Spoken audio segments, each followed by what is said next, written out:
it's important that people like can hear about it, then you can address it and we just dive into it and get it all out there. And I will say, prior to you, as you pull it up, I actually was a fan of Kruse stories. Oh, man, I liked Kruse stories. I was a member of their Facebook group. I'm part of it too. Followed on Instagram, and then all of a sudden I woke up one day, Deadline article comes out, and they blocked me from even being able to defend myself. So Really? it goes to what you're saying about censorship. Even my opponent has blocked me on social media. So it's very interesting the way that the other side believes in democracy and freedom of speech. They think that they just block you and then no one sees you, and now you've been given somehow freedom of speech. It's not the case. Were you surprised? No, I wouldn't say I expected it to happen. I didn't think I was it was that important to put out there. But obviously there's some folks, some opposition that wanted to get that out there. And again, if you read the tweets and the posts with a political satire mindset, then I think you see the satire in the posts, right? Or if you read it in a way that you look at it for, which person or which entity is he going against, for the most part, there's no ethnicity, no race in those tweets. And I grew up in a multicultural family. I had a multi-ethnic family. My sister is also LGBTQ. I love my family. I think in all of these things, we have to handle these situations with compassion. Some of the timing of those, again, 6 months ago, we can look at what was happening in the world 6 months ago, right? To sort of get the understanding. It's not a direction that I believe that SAGAFTRA needs to be weighing in on, because again, I believe we need to go back to the core functions of our union.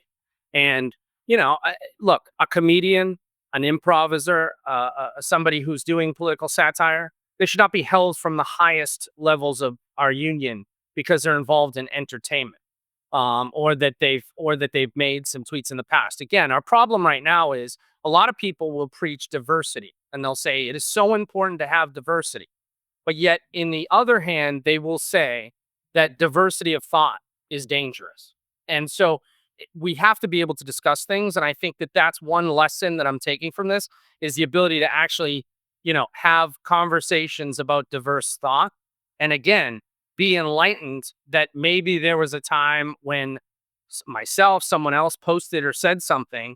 Let's have a conversation today and discuss what that was and where the mindset was. And is that person that way?